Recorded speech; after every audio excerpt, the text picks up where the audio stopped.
আমাদের মধ্যে অনেক বন্ধু এমন আছেন যারা আটা বা ময়দা খেতে পারেন না, ডক্টরের বারণ থাকে। তাদের কথা মাথায় রেখেই আজকে নিয়ে এসেছি এই হেলদি কুকিজের রেসিপি, আর এটা একই সাথে কড়াইতে আর মাইক্রোওয়েভ ওভেনে করে দেখাবো। নমস্কার বন্ধুরা, অ্যাসর্টেড রেসিপিজে আপনাদের সবাইকে স্বাগত। সবার প্রথমেই একটা মিক্সার জারের মধ্যে হাফ বাটি চিনি নিয়ে নিয়েছি। এর পরিবর্তে আপনারা জ্যাগারি পাউডার বা গুড় ব্যবহার করতেই পারেন, কোনো অসুবিধা নেই। আচ্ছা, আপনারা একটা কাপ বা বাটি সেট করে নেবেন, সেটা দিয়েই সব মাপ করে নেবেন। দিয়ে দিলাম 1/3 বাটি সাদা তেল বা রিফাইন্ড অয়েল। যে কোনো ধরনের সাদা তেল বা অলিভ অয়েল আপনারা এখানে ব্যবহার করতে পারেন। এখন দিয়ে দিচ্ছি 2 টেবিলস্পুন ঘি। ঘিটা কিন্তু একটা হেলদি অপশান, আপনারা সবাই জানেন।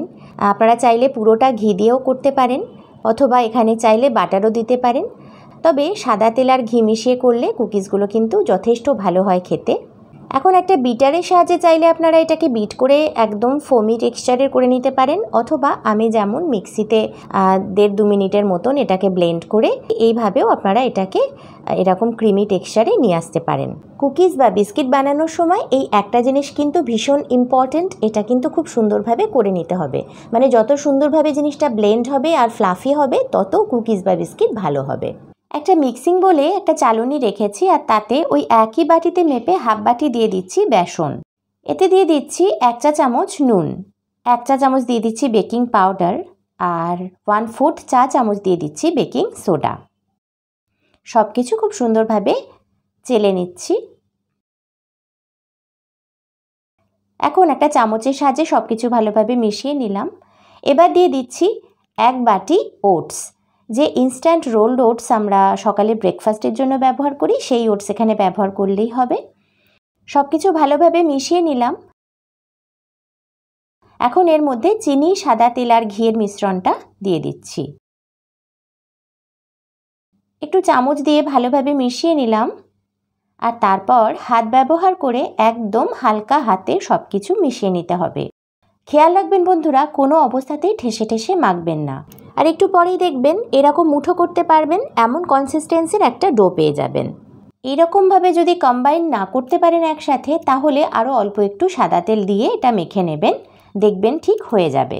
আচ্ছা, মাইক্রোওয়েভ ওভেনে বেক করার জন্য আমি এরকম একটা মাইক্রোসেফ ট্রে নিয়েছি, আর কড়াইতে বেক করার জন্য একটুখানি মোটা একটা প্লেট নিয়েছি। দুটোতেই অল্প করে সাদা তেল মাখিয়ে রেখেছি, মানে গ্রিজ করে রেখেছি। সবকটা কুকিজ সমান মাপের করার জন্য আমি এখানে একটা টেবিলস্পুন ব্যবহার করেছি। টেবিলস্পুনটা ব্যবহার করে এরকমভাবে ডো থেকে খানিকটা পোর্শন নিয়ে চেপে টেবিলস্পুনের আকারেই একটা করে কুকিজ তৈরি করে ফেললাম। আপনারা চাইলে এটা দিয়ে যে কোনো পছন্দের শেপের কুকিজ তৈরি করতে পারেন, চাইলে চৌকো, গোল, চ্যাপ্টা, যেরকম খুশি করে নিতে পারবেন, কোনো অসুবিধা নেই। আচ্ছা, যদি আপনারা এলাচের ফ্লেভার পছন্দ করেন বা ভ্যানিলার ফ্লেভার পছন্দ করেন, বা যে কোনো ফ্লেভার পছন্দ করলে ডোয়ের মধ্যে অল্প একটুখানি পছন্দের ফ্লেভার অবশ্যই অ্যাড করে নিতে পারেন। আমার নর্মাল ঘিয়ের ফ্লেভার পছন্দ, তাই আমি কোনো কিছু অ্যাড করিনি। এবার সাজিয়ে দেওয়ার জন্য উপর থেকে অল্প একটু আমন্ড কুচি করে আমি সাজিয়ে দিলাম। এটা সম্পূর্ণ অপশনাল, আপনারা চাইলে করবেন, না চাইলে নয়।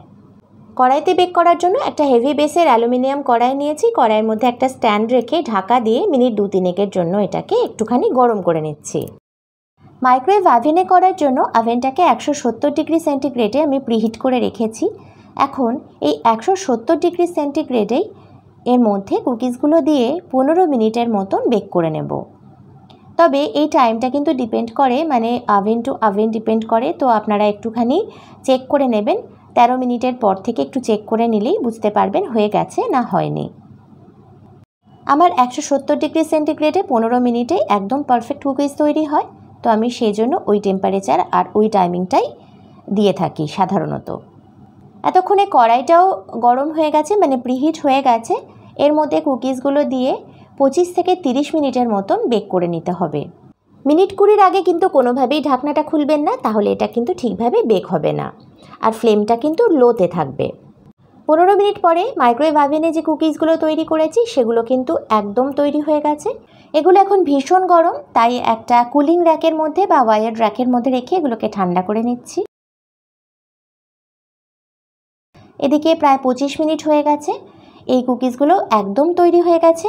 এগুলোও নামিয়ে নিয়ে ওই কুলিং র্যাকের মধ্যে রেখে ঠান্ডা করে নেব। সবকটা কুকিজ একদম ঠান্ডা হয়ে গেছে। এখন কাছ থেকে আপনাদের একটু দেখিয়ে দিচ্ছি। এই কুকিটা দেখুন বন্ধুরা, এটা মাইক্রোওয়েভ ওভেনে তৈরি, ওপর থেকে কিন্তু বেশ ডার্ক কালার হয়েছে। আর এটা কড়াইতে তৈরি, ওপর থেকে তেমন ডার্ক কালার কিন্তু হয়নি।